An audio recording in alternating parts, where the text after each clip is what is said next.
Bienvenidos a un nuevo programa de Local. Esta noche vamos a analizar el contexto macroeconómico a partir del primer año de gestión del nuevo gobierno. Para ello tenemos invitados colegas, amigos de la Facultad de Ciencias Económicas que nos van a ayudar a hacer este análisis y un auspiciante muy conocido de la casa que es el contador Hernán Escudero. Luego de los auspicios estamos con ellos.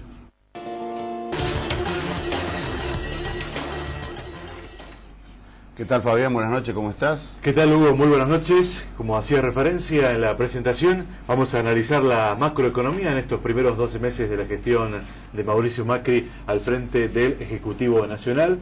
Y para ello hemos invitado a Héctor Polinori, quien es licenciado en Economía y también docente de la Universidad Nacional de Río Cuarto, de la Facultad de Ciencias Económicas, al contador Hernán Escudero y a Jorge Hernández, licenciado en Economía, docente de la Facultad de Economía de Ciencias Económicas de la Universidad Nacional de Río Cuarto. Buenas noches y muchas gracias por venir. ¿Qué tal? Buenas noches, ¿cómo están? Gracias por venir. Y no sé con quién empezar la pregunta porque seguro que me van a dar una respuesta distinta. Héctor, ¿querés comenzar con la... ¿Qué opinión te merece la autocalificación que hizo Macri de 8? No, se ha dado mucha nota, me parece. No. La autocalificación de 8, ¿será porque viene de una universidad privada? ¿Las calificaciones son un poco más altas? Ustedes, tengo entendido, no están acostumbrados a poner 8. No, nosotros siempre aprobamos con 6. No, pero de todas maneras, a lo mejor él está calificando la gestión mirando otras cosas que no son la economía, simplemente se ha dado un 8. Yo creo que nosotros vamos a discutir más de la economía. Yo lo veo con una calificación un poco más baja. Y bueno, escuchaba ahí que un poco la idea es hablar de la macro. Y si uno hace un repaso de las variables macro en general de la economía, prácticamente ninguna variable macro está mejor que hace un año. Esta es una realidad. Eso podemos ver: inflación, desempleo, crecimiento del Producto Bruto, no sé, la que ustedes quieran ver está un poco peor. Lo que se está discutiendo hoy es si el camino que se está tomando, como dicen algunos, si los brotes verdes van a florecer o se van a secar a medio del año que viene. En realidad también hay un contexto político pensando en marzo, abril del año que viene, donde se aproxima una elección que es clave para el gobierno. Y bueno, yo creo que ahí va a ser el momento indicado para, desde mi punto de vista, si hay variables mejoradas, hablando fundamentalmente de inflación, niveles de empleo, o que empieza a haber un proceso de crecimiento del Producto Bruto, el gobierno yo creo que tiene más posibilidades de poder hacer una elección razonable. Y si se mantiene dentro de lo que se está viendo hoy, que no despega la economía, para mí se va a poner mucho más complicado. Pero en principio, si tuviéramos que hacer un balance frío, sin hablar de política y mirando las variables, me parece que el balance no es bueno. De todas maneras, vamos a darle 2 o 3 cositas a favor al nuevo gobierno, que creo yo que logró rápidamente levantar el cepo cambiario, logró arreglar con los fondos buitre, los hold-out, logró instalar una política hacia el mundo, me parece, de mayor apertura. Mucha gente dice, sí, pero se alineó con los estados. Yo creo que no se ha peleado con nadie, básicamente. Lo digo más desde ese punto de vista. De hecho, viajó a China, se reunió con el premier chino y acordaron una continuidad exacta de las políticas que venían teniendo bilateralmente el país. Inclusive la construcción de todas las represas en el sur. O sea que en ese sentido no lo veo tan mal. Lo que me parece que hay un contexto internacional que se está complicando, se está achicando. ¿Y qué pasa? El modelo de corte liberal o neoliberal esperaba un mundo más receptivo, y yo creo que lo que se viene es un mundo menos receptivo. Y ahí sí van a tener que pensar más en el mercado interno que en una salida hacia afuera. Eso me parece que es lo que no le funcionó al gobierno, ni que hablar de la idea de que iban a venir muchas inversiones. Para terminar el bloque, si no hay crecimiento, O sea, ¿por qué se votó el modelo anterior? 4 años de crecimiento cero. No se puede financiar ninguna política de Estado, o como ustedes quieran llamarle, cuando el país no crece. Y el gobierno anterior tuvo unos últimos años de crecimiento muy malo, y este gobierno ha tenido uno de crecimiento muy malo. Si no arranca la economía, no hay futuro para nadie. Esta es la sensación que yo tengo. Jorge, creo que va a estar de acuerdo en que las variables indican retroceso en la mayoría, pero no sé si estás de acuerdo en que en el mérito en cuanto a cómo se salió del cepo, o mérito en cuanto al arreglo con los holdados. Yo creo, esto para empezar con algún debate, Sí, yo creo que Macri ha sido humilde en su calificación, ¿no?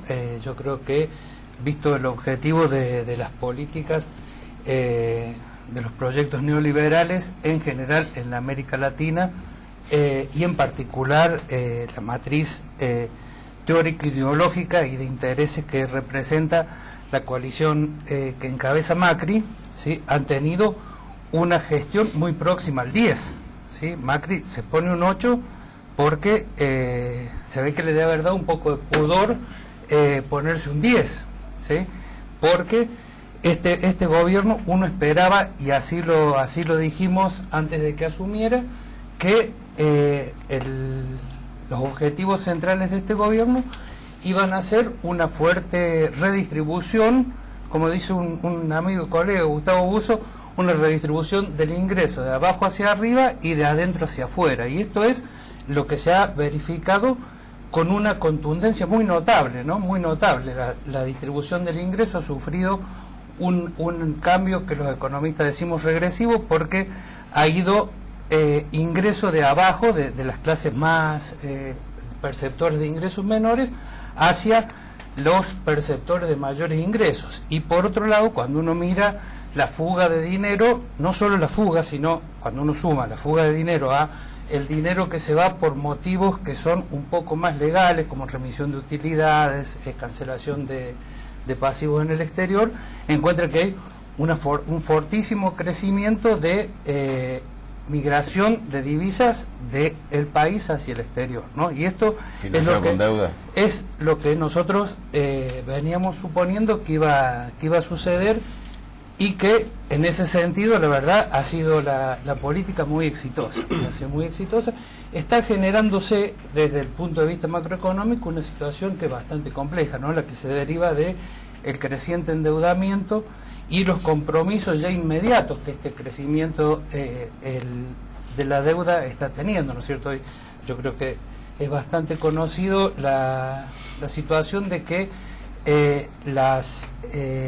el endeudamiento, o sea, el banco, la Argentina hoy, ¿sí?, con cargo a la gente, nosotros en el corto plazo, nuestros hijos y nietos en el futuro, estamos tomando una deuda por dos lugares. Una, la deuda externa que se está tomando a través del Ministerio de Economía, y otra deuda muy importante y muy gravosa en el corto plazo, que es la que se está generando a partir del Banco Central y que se materializa en las LEBAC, ¿sí? Esto hay el ingreso de divisas se ha generado en el país, sea por exportaciones o sea por endeudamiento, se convierte en pesos. Como la política monetaria es restrictiva, porque se supone que la inflación es un fenómeno monetario, y así llegamos a una inflación de 25 o 40, gestionándola a través de la esterilización de la creación de dinero por el sector externo con las LEBAC, que las LEBAC hoy le están costando a la Argentina $1.000 millones mensuales de interés. $1.000 millones, estamos hablando de 16.000 millones de pesos por mes, ¿sí?, que se pagan o se acumulan, ¿sí? En general se vienen acumulando, ¿no? Esto ha habido una gestión en el contexto de fuerte transferencia, ha habido un instrumento que ha sido central en la distribución del ingreso, que ha sido el presupuesto. El presupuesto, desde lo presupuestario se generó una política fuertemente deficitaria que llevó también al Banco Central a crecer en el financiamiento del presupuesto un 47% del año pasado a tomando lo que fue los aportes del Banco Central, sea por remisión de utilidades o por compra de divisas del Banco Central al Tesoro Nacional, del 2015 en el 2016, lo que va del 2016, falta el registro del último mes, se incrementó un 47%, ¿no? No es un gobierno que, como decía, iba a generar una situación de restricción presupuestaria y ¿cómo es? Financiamiento por buscando recursos más genuinos, ¿no? Que no fueran el endeudamiento. Estas cuestiones no son estrictamente emergentes del gobierno de Macri. Esto es como vienen gestionando los gobiernos de derecha en la América Latina. Nosotros miramos qué estaba pasando en Perú, qué estaba pasando en México, qué estaba pasando en Colombia, y estaban pasando estas cosas, y nos preguntamos, ¿Macri va a hacer una cosa diferente? Suponíamos que no, y por ahora estamos teniendo la confirmación de que Macri se merece un 10. Bueno, Hernán, tu opinión al respecto. ¿En qué extremo estás, o estás al andarivel del medio? Bueno, un análisis quizás de otro punto de vista. No. Si bien yo soy contador público, yo aprendo de acá de los licenciados. Así que lo que a mí me parece que la calificación del presidente, lo que hace la calificación, a mí me parece que lo único que le puede poner la calificación al presidente es el pueblo. O sea que a mí me parece de muy mal gusto que se autocalifique. Sea un 8 o sea un 4 o sea la nota que fuera, ¿no? Pero tomando conceptos de aquí de los profesores de ambos, yo creo que respecto de la política que ha tenido este primer año del presidente, yo tomo como positivo que ha sincerado las variables de la macroeconomía a través del INDEC. Yo pienso que eso es un elemento muy importante, porque bueno, no escapa a nadie que durante muchos años el INDEC fue manipulado, faltándole el respeto a todos los ciudadanos. Es más, había universidades privadas y públicas, y había provincias como lo de San Luis y el Consejo mismo de Ciencia Económica que daban las variables, y el INDEC, que es aquel por lo cual nos debemos guiar, falseaba permanentemente los datos estadísticos, lo cual permitía que las tomas de decisiones de las empresas y de todas aquellas personas que interactúan en la economía no tuviese datos ciertos. Por el otro lado, yo creo que salir de la situación de los hold down me pareció algo interesante. Y respecto a la distribución del ingreso de abajo hacia arriba o de arriba hacia abajo, yo creo que aquí el problema hace 40 años es el mismo, y yo pienso que nadie le ha dado la solución, porque yo pienso que nadie ha tenido el coraje de darle una solución certera, que para mí es el gasto. Lo que yo no sé es que aquellos que soportan el gasto, que son las empresas que pagan sus impuestos, es hasta cuándo van a aguantar. Fíjense, Mauricio Macri, para soportar el gasto, ¿qué ha tenido que hacer? Lo que ha manifestado el licenciado. Ha tenido que emitir el EVAC, donde tenemos un costo financiero todos los meses, y ha tenido que tomar deuda. ¿Y el gobierno anterior cómo hizo para soportar el gasto? Y emisión monetaria. En definitiva es lo mismo. O es muy parecido.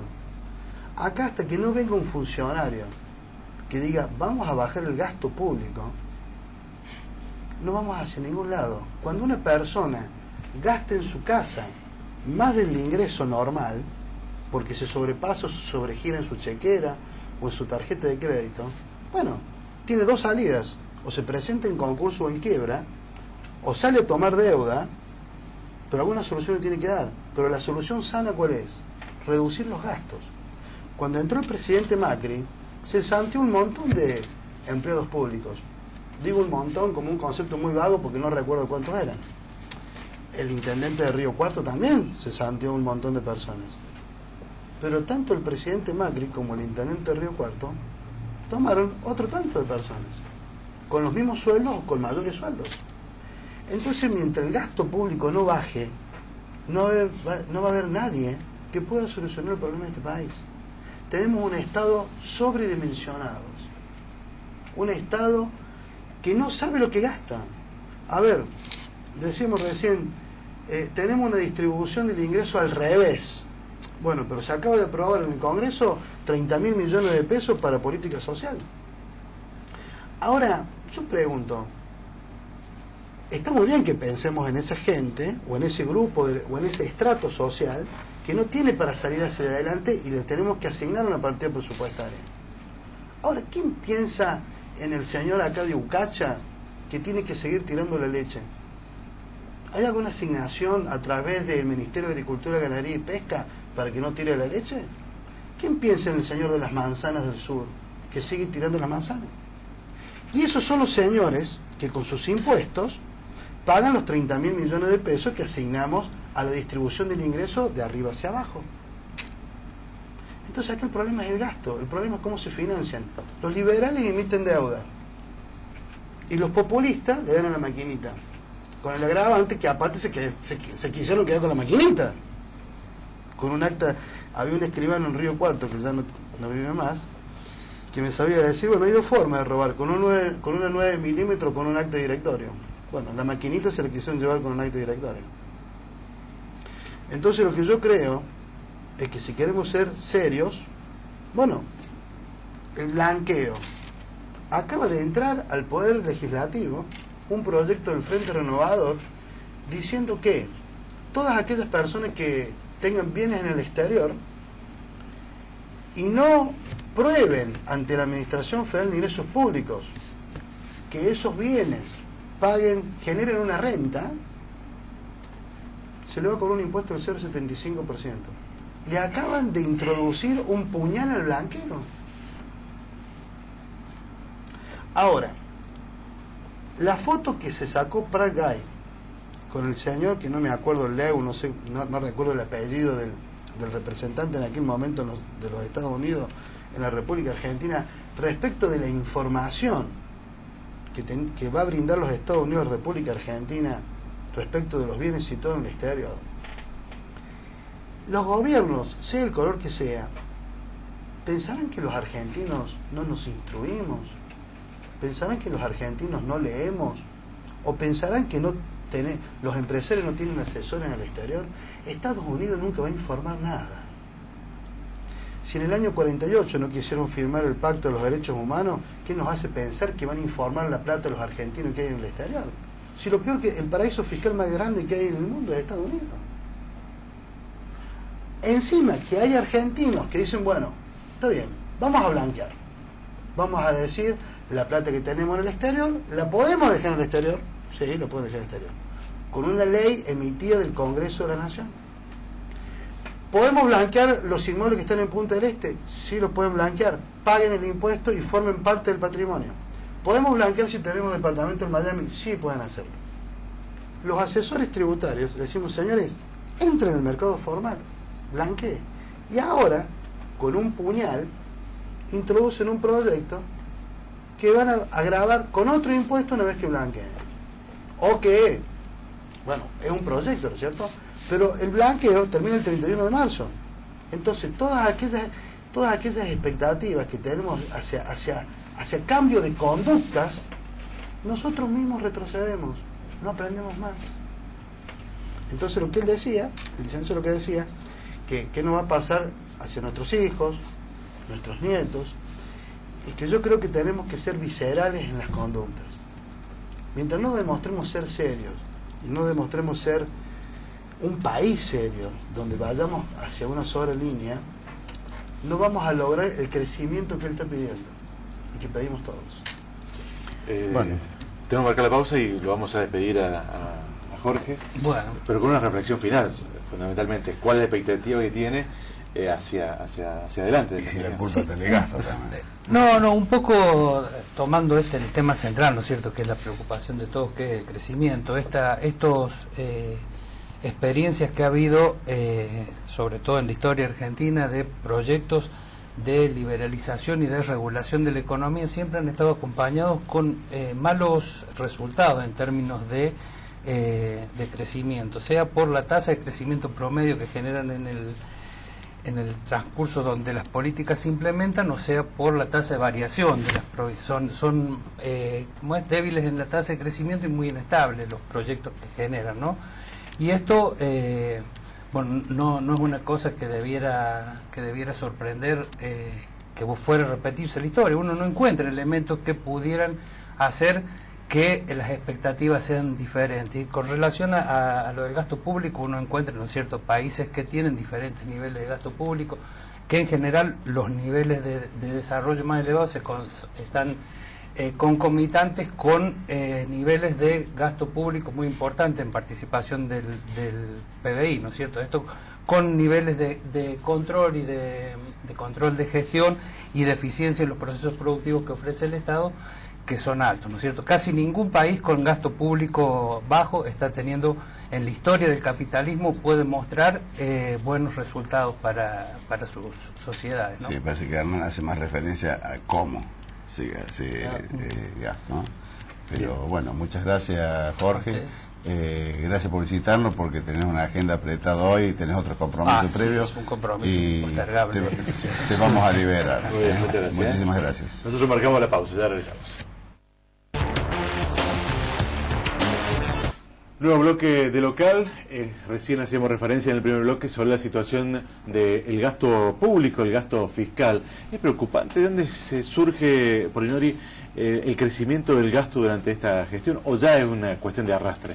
No, yo cuando decía que es un modelo raro el de Macri, es porque justamente si Macri realmente fuera un alumno 10 en cuanto a neoliberalismo, tendría que haber bajado drásticamente el gasto público, que ese era uno de los, digamos, dentro del manual del neoliberalismo está eso. Había 5 o 6 puntos de PBI de déficit, y bueno, la idea era que hubiera 3 o 4 y bajándolo para llegar a 0 antes de irse. Ese era un poco el discurso oficial. Cuando uno mira los números ahora, está empeorado. Entonces la gente que defiende un modelo neoliberal está muy enojado con Macri, porque dice: este es un gobierno que ha venido con el gradualismo, es lo mismo que se venía haciendo antes. ¿Qué pide esa gente? Y quiere ver sangre, quieren despidos masivos, y quieren acomodar las cuentas públicas a como de lugar en un corto plazo.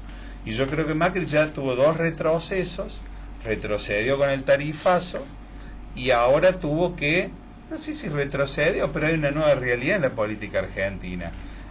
Hasta el 70, 83, cuando asumió Alfonsín, cuando uno hablaba de la gente más humilde, hablaba de los trabajadores más pobres. En el 2001 hay un 30% de la población que son los que están agrupados en los movimientos sociales, que es la gente que no tiene trabajo. O sea que ya hay que ir reformulando el pensamiento político, porque a ese 30% no lo representa la CGT. Entonces vos fíjate, la CGT hoy está discutiendo ganancias, está discutiendo, es un empleado asalariado, formal. Hoy el representado por la CGT es una persona que está dentro del sistema, podemos llamarle así. Los que están afuera están con el movimiento Evita, la corriente clasista y combativa. Son esos movimientos sociales que representan, pongámosle, un 20% de la población, y ahora hay que atenderlos presupuestariamente, porque si no es un problema para la gobernabilidad. Entonces cuando uno ve a Stanley y Macri arreglando con esa gente, los pro mercados se ponen como locos. Y usted ven a los antimercados cuando Macri dice vamos a alinear la economía hacia los Estados Unidos, Europa, se ponen como locos. Entonces es un gobierno que está bombardeado desde mi punto de vista por los dos lados.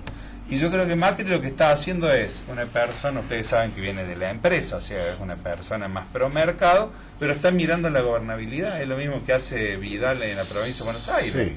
Si no se toman medidas sociales, por más neoliberal que sea, en la Argentina te tenés que ir.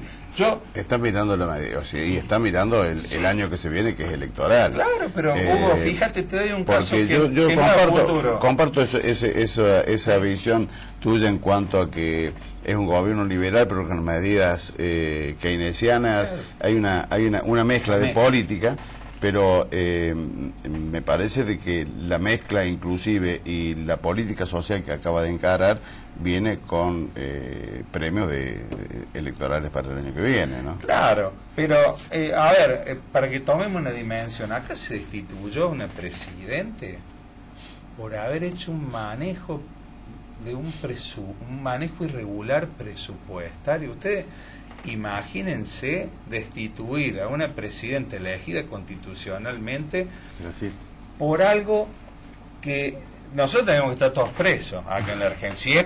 Si la pudieron destituir a Dilma por eso, acá en la Argentina estaríamos todos presos. Ahora, ¿saben por qué se tuvo que ir? Porque tuvo el 3,5% de decrecimiento económico. O sea, como no se lo puede echar porque la economía no funciona, han buscado una causa. En realidad, cuando vos no podés crecer y tenés un 4% de caída del PBI y la proyección es que vas a un 5, un 6, te tenés que ir. Es un drama. La salida de la presidenta brasileña no fueron solamente por medida política económica, creo que lo que predominó fue lo político. Claro, pero ¿qué les quiero decir? No salió a la Puebla a defenderla. Eso es lo que a uno no sé, yo provengo de un partido político. A mí me gusta respetar las institucionalidades cuando veo que se desplaza un presidente. Claro. Por estas causas, como dice vos, tal vez por cuestiones políticas que la derecha la destituye. A mí realmente me desagrada mucho. Lo que veo es que lamentablemente en la Argentina ya vivimos el 2001 y yo por eso hablo mucho del crecimiento, porque para poder sostener a lo mejor un gasto público, como estábamos hablando de los movimientos sociales, yo en lo que no coincido con él, está bien, él dice más impuestos, pero hay otra forma, que es si la economía crece, vos podés hacer una redistribución del ingreso. No digo que Macri la vaya a hacer, yo digo que es una posibilidad. Pero si la economía no crece, no tenemos ninguna posibilidad de nada. Entonces yo creo que el grave problema que tiene el gobierno de Macri y que tuvo el que se fue, porque el que se fue todavía no se explica por qué perdió. Y perdió porque tuvo 4 años donde no crecieron y trataron de sostener un modelo que no se pudo sostener.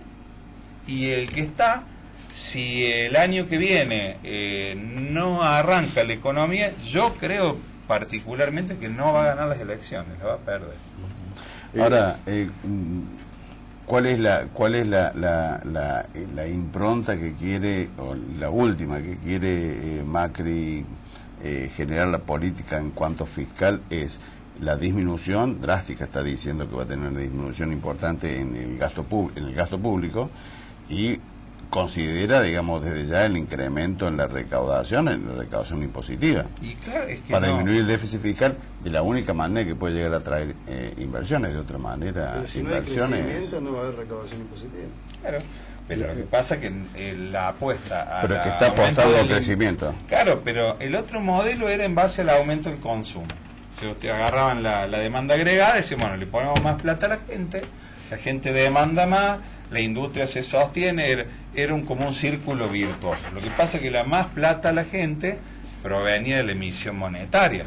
O sea, fueron 4 años de emitir dinero nada más, y de una economía que no crecía. Macri que dice, yo no puedo sostener eso, entonces reemplaza la emisión por deuda y dice, conmigo vuelven las inversiones. ¿Saben qué falló? Las expectativas. Macri dijo, levanto el cepo, arreglo con los holdouts, pongo la mira a Estados Unidos, el mundo desarrollado, y vienen las inversiones en la Argentina. Y no vinieron.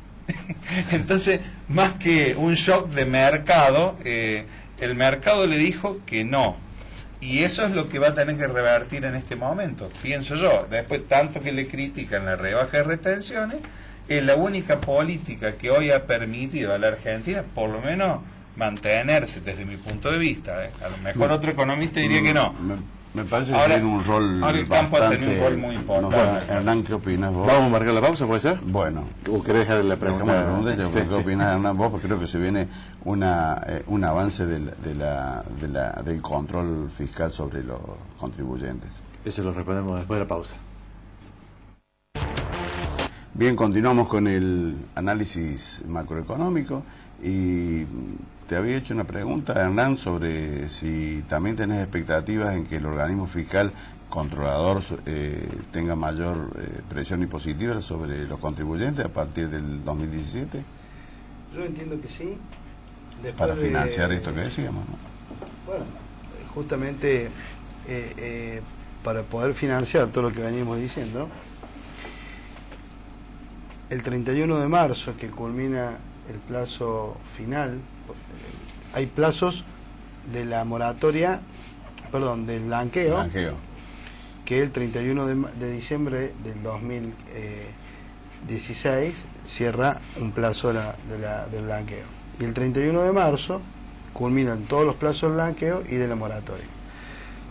Entiendo, y por lo que se avisora, que después del 31 de marzo, del vencimiento de esta moratoria amplia y de blanqueo de capitales, la AFIP va a salir a fiscalizar, y no solo a fiscalizar, sino a analizar todas aquellas declaraciones juradas presentadas por blanqueo, ya que aquellos sujetos que hayan blanqueado en forma parcial son objeto de caída del blanqueo. Con lo cual, si bien en muchas oportunidades en el programa hemos manifestado que los blanqueos anteriores el fisco nunca salió a fiscalizarlos, yo creo que esta vez, después del vencimiento, sí lo va a salir a fiscalizar. Y la presión tributaria va a aumentar. Y el campo siempre es la variable de ajuste. Y bueno, y ya hay tendencias a ello con la vigencia del decreto 1445 del 2016, donde se creó la SUCA, que es la Secretaría Única de Control Agropecuario, que ese decreto, aparte de crear el organismo, le otorga las facultades del decreto 327 del 2002, que es la ex ONCA, donde le da facultades para interdictar y o secuestrar cereales que no tengan la documentación respaldatoria correspondiente. Y ya actualmente se le ha dotado de suficiente personal en la zona y están haciendo relevamientos en las plantas de acopio y en los campos a efecto de verificar la procedencia del cereal. Con lo cual la presión ya empezó. Héctor, ¿qué reflexión te merece el tema este del impuesto a la ganancia, el nivel en el que la oposición quiere fijar el mínimo no imponible?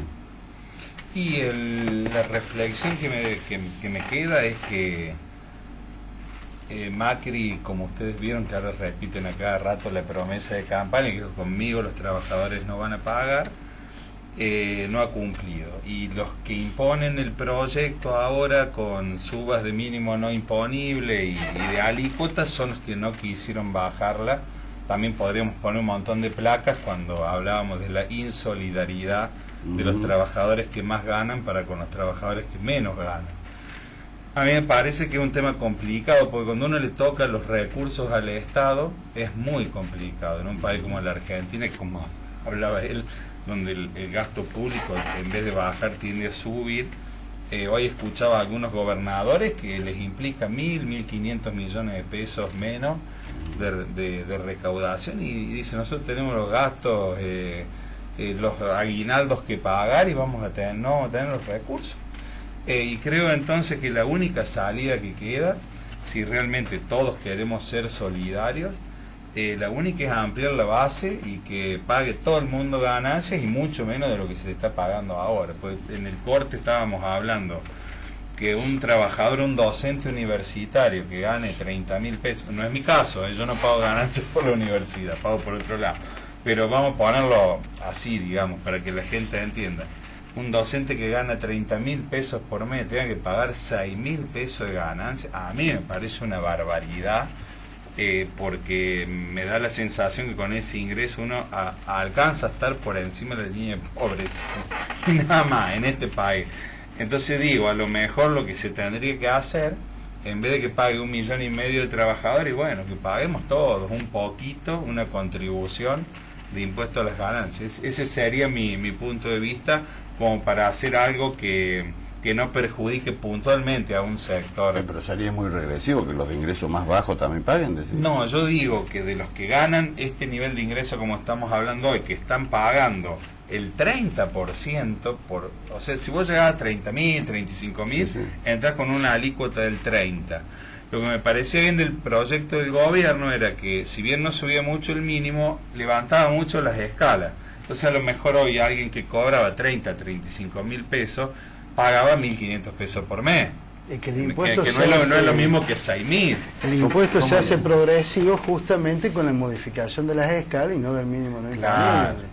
ese es el tema. Lo que aquí sucede es que primero... ¿Será el primero 125 de Macri el impuesto a la ganancia? No. No. Lo que yo creo que hace falta una reforma integral tributaria, no solamente respecto al impuesto a las ganancias de los trabajadores. Lo que pasa es que pareciera ser que desde la época que se le empezó a reclamar al gobierno anterior la quita de retenciones del impuesto a las ganancias y posteriormente este gobierno, pareciera ser que los trabajadores pagan ganancias desde esa época, y no es así. Desde la ley de rédito del año 70 están grabados los sueldos. O sea, el impuesto a las ganancias se divide en primera categoría, renta del suelo; segunda categoría, la renta financiera; tercera categoría, la renta a las empresas; y cuarta categoría, la renta de cuarta categoría, que de los empleados en relación de dependencia y los profesionales, por ejemplo. Ahora bien, los trabajadores siempre pagan impuesto a las ganancias. Lo que pasa es que no en esta magnitud cuantitativa en los sueldos, porque la tabla de progresividad que está en el artículo 90 de la ley tenía modificaciones. Ahora estamos con la tabla de machinea todavía. Claro. Es más, ¿por qué digo yo que debe haber una reforma integral del impuesto a las ganancias? Porque también las rentas de tercera categoría, que son las empresas, paga el 35% de impuesto a las ganancias, lo que superen 120.000 pesos de utilidad. Es decir, que paga igual una multinacional, en tasa me refiero, que un pequeño emprendimiento o un comercio pequeño en la ciudad de Río Cuarto, que también va a superar los 120.000 pesos de impuesto a las ganancias, de utilidad sujeta a impuesto. Con lo cual hay que hacer una reforma integral. Y para ello, no solamente hay que modificar las escalas, sino que hay que hacer una reforma integral respecto de gravar impuestos a moneda homogénea, es decir, el ajuste por inflación. Bien, vamos a marcar la última pausa. Ya regresamos con el último bloque del programa. Último bloque del programa 41 de este ciclo 2016. Polinori, ¿cómo se puede entender que Macri todavía tiene buena imagen positiva cuando, si se habla de la economía, hay cuestionamientos y las peores calificaciones o los cuestionamientos mayores hacia la gestión tienen que ver con la parte económica? Y lo que pasa que, como hablábamos al principio, a lo mejor él se había puesto un 8 porque se midió en varias variables. Nosotros estábamos midiendo en la económica, pero yo lo que noto es que hay mucha gente que está conforme con el cambio yo le llamaría como un cambio de clima político, donde el Ejecutivo manda una ley al Congreso y la debaten durante 2 semanas, donde si hay que cambiar algo se cambia, o sea, cosas que en el país tuvimos 12 años donde... Pero esto, más allá de ser una crítica, ¿no? Digo, bueno, creo... el gobierno necesita sí o sí debatir porque es minoría en el Congreso. Bueno, pero justamente yo no digo que lo haga a lo mejor por vocación propia, sino porque está obligado. La necesidad. Necesita en alguna medida tener operadores políticos como Monzón en la Cámara de Diputados, que es una persona que está manejando muchos equilibrios, lo mismo que Pinedo en el Senado, donde ustedes imagínense que Cambiemos no tiene un solo senador y ahora va la ley de ganancia va al Senado, también está en minoría en Cámara de Diputados, y realmente, digamos, con lo que cuenta es con Ciudad de Buenos Aires, provincia y el Ejecutivo Nacional, básicamente. Todo lo otro es un armado político que debe ser muy complicado de administrar, pero creo, por ejemplo, leí algunos números en materia de seguridad, se ha mejorado mucho. ustedes me van a decir, sí, pero yo prendo la tele. Bueno, si uno lee las estadísticas, ha mejorado muchísimo la cuestión en materia de seguridad. En tema de narcotráfico también se está bastante mejor. Y todos los indicadores dicen que el gobierno, por ejemplo, no tiene un solo punto de contacto con el narcotráfico, por ejemplo, que es algo que se ve, uno mira el narcotráfico y uno dice, acá está el juego, el narcotráfico. Generalmente los financiamientos de campaña provienen de esos sectores. Entonces, bueno, si uno pudiera atacar, digamos, por ese lado, que son cosas que por ahí, todo tiene que ver con la economía, pero digamos, estos son temas un poco más políticos, creo que la gente en ese sentido, del diálogo, la tolerancia, el presidente que, si porque alguien dice, y bueno, pero antes la presidenta hablaba 14 horas seguidas sin papel y habla 2 minutos, es que realmente eso no hace la diferencia desde mi punto de vista. El país funciona por las políticas que se llevan adelante, más allá de si el presidente habla mucho o habla poco. Y creo que, bueno, miren, los otros días hablaba, miren la TV pública. Uno mira los programas de Grupo Clarín, son tremendamente oficialistas.